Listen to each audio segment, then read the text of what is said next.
मन भर के लगा ले मोला तोर छतिया महाराजा। मन भर के लगा ले मोला तोर छतिया महाराजा। मोला झंसता न रानी मोर मती होथे आनी बानी। मोला झंसता न रानी मोर मती होथे आनी बानी।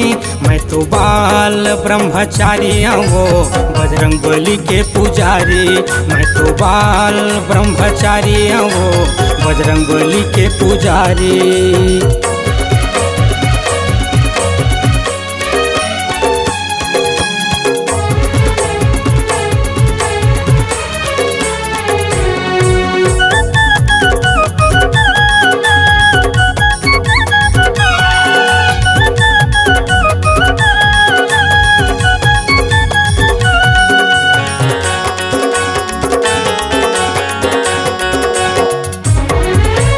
मंगलवार के दिन रानी मती लछन बहुराना। पढ़न दे हनुमान चालीसा तीर ले मोर जाना। पढ़न दे हनुमान चालीसा तीर ले मोर जाना।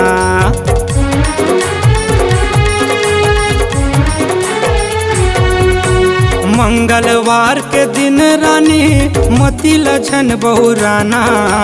पढ़न दे हनुमान चालीसा तीर ले मोर जाना। पढ़न दे हनुमान चालीसा तीर ले मोर जाना। मोर मती होथे आनी बानी मोला झंसता न रानी। मोर मती होथे आनी बानी मोला झंसता न रानी। मैं तो बाल ब्रह्मचारी वो बजरंग बली के पुजारी। मैं तो बाल ब्रह्मचारी वो बजरंग बली के पुजारी।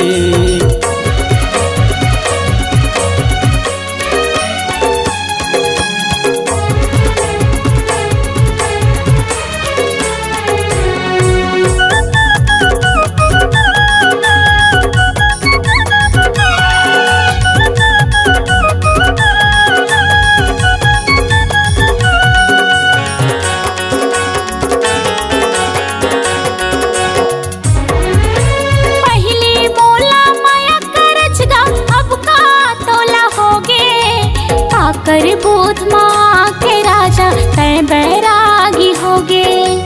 आकर बूथ माँ के राजा तय बैरागी होगे।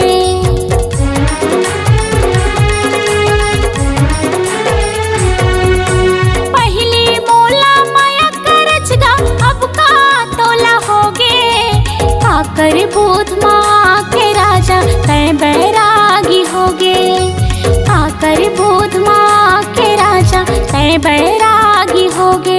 आना माया कर ले मोला राजा तोरे सपना देखे हाँ आजा। आना माया कर ले मोला राजा तोरे सपना देखे हाँ आजा। मन भर के लगा ले मोला तोर छतिया महाराजा। मन भर के लगा ले मोला तोर छतिया महाराजा।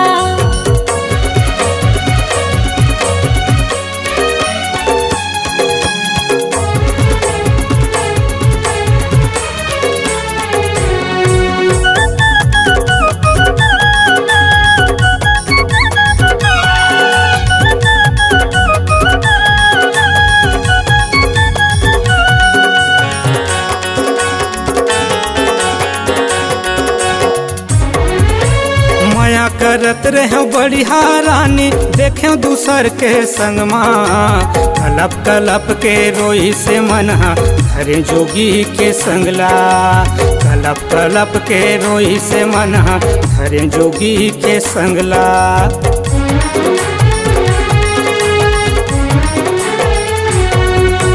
माया करत रहे बढ़िया रानी देखे दूसर के संग माँ। कलप कलप के रोई से मनहा धरे जोगी के संगला। कलप कलप के रोई से मनहा धरे जोगी के संगला। मोला झंसता न रानी मोर मती होथे आनी बानी। मोला झंसता न रानी मोर मती होथे आनी बानी। मैं तो बाल ब्रह्मचारी वो बजरंग बली के पुजारी। मैं तो बाल बाल ब्रह्मचारी वो बजरंग बली के पुजारी। आना माया कर ले मोला राजा, मैं तो बाल ब्रह्मचारी, आना माया कर ले मोला राजा। मैं तो बजरंग बली के पुजारी।